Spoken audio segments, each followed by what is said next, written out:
My dad spent 15 years tending to the tree in our backyard. I just cut it down, and I don't think it was a tree.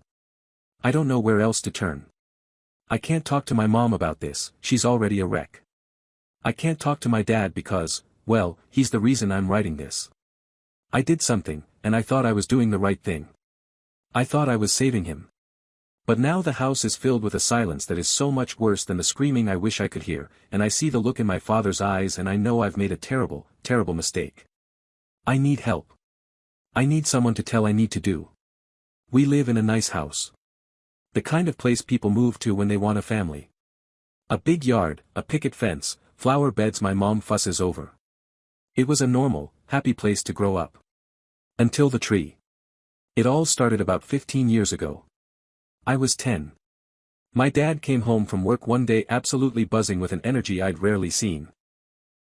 He was a quiet man, a decent man, worked a steady job in logistics, and his passions were small and manageable. He loved gardening. It was his escape. On this day, he was holding a small, wrinkled paper bag. "Look at this," he said, his eyes shining as he showed me a single, gnarled, black seed. It was the size of a pigeon's egg, strangely heavy, and covered in faint, spiral patterns. Got it from a street vendor downtown.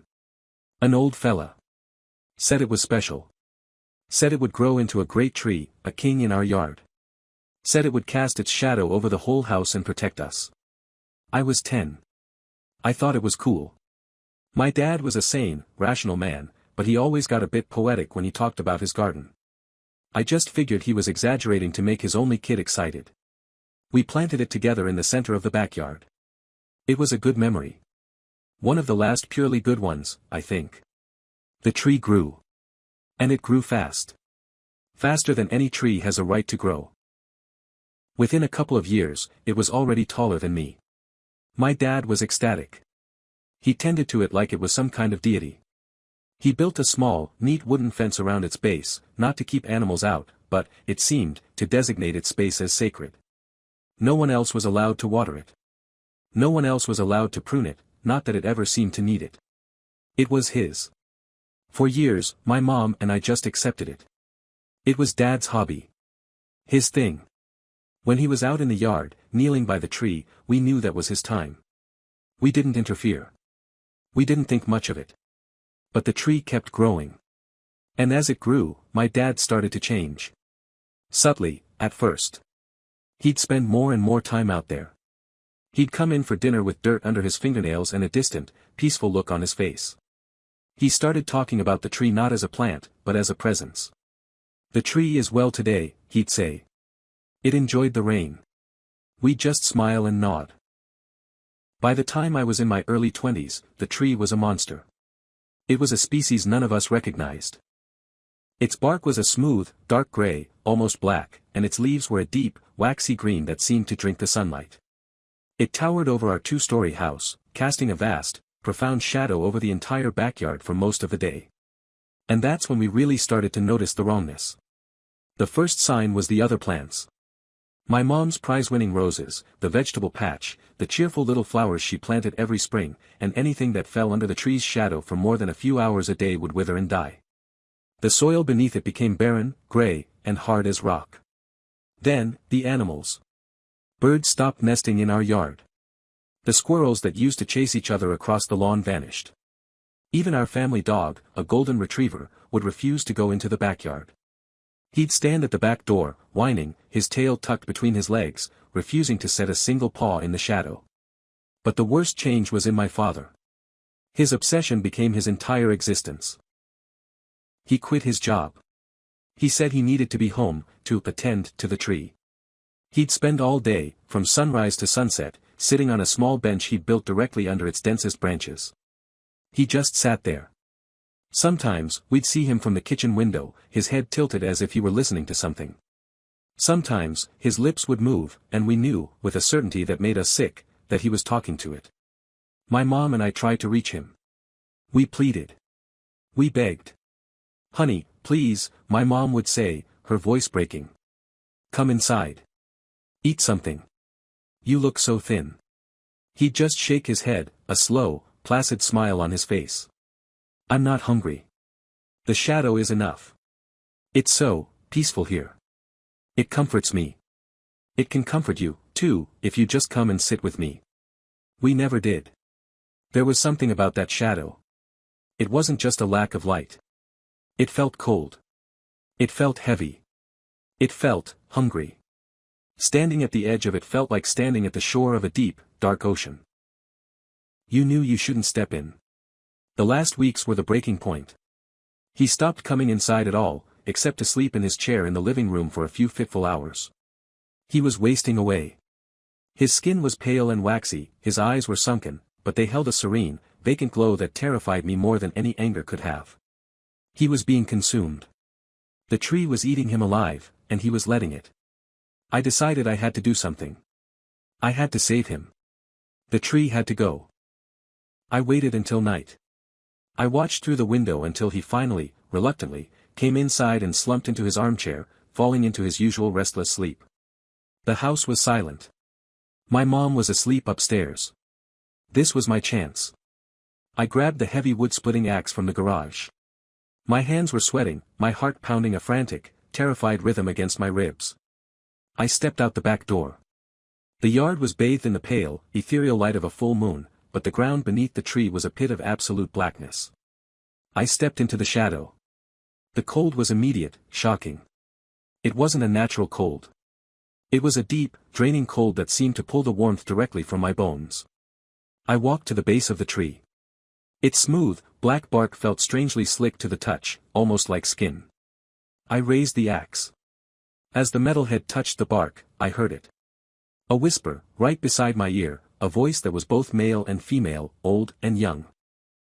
It was a rustle of leaves and a sigh of wind and a voice, all at once. Don't. I stumbled back, my heart seizing in my chest. I looked around wildly. The yard was empty. I had to have imagined it. It was the wind. It was my own fear talking back to me. It had to be. I steeled myself, spat on my hands, and swung the axe with all my might. Thwack. The sound was dull, wet, not the sharp crack of axe on wood I was expecting. It felt like hitting a side of beef. The axe bit deep into the trunk. I wrenched it free, and a dark liquid, black in the moonlight, began to ooze from the gash. I ignored it. I swung again. And again. And again. I fell into a frantic, desperate rhythm, sweat pouring down my face, my muscles screaming. The wet, fleshy thud of the axe, the splatter of the dark sap, the deep, draining cold of the shadow, it was a nightmare. With every swing, the ooze from the gash flowed more freely. The coppery, metallic smell of it filled the air. It was a smell I knew, a smell that had no business being here. It was the smell of blood. I touched the sticky liquid with my fingers, brought them to my nose. It was blood. Thick, dark, real blood. Panic, stark and absolute, seized me. I wanted to run. I wanted to drop the axe and flee and never look back.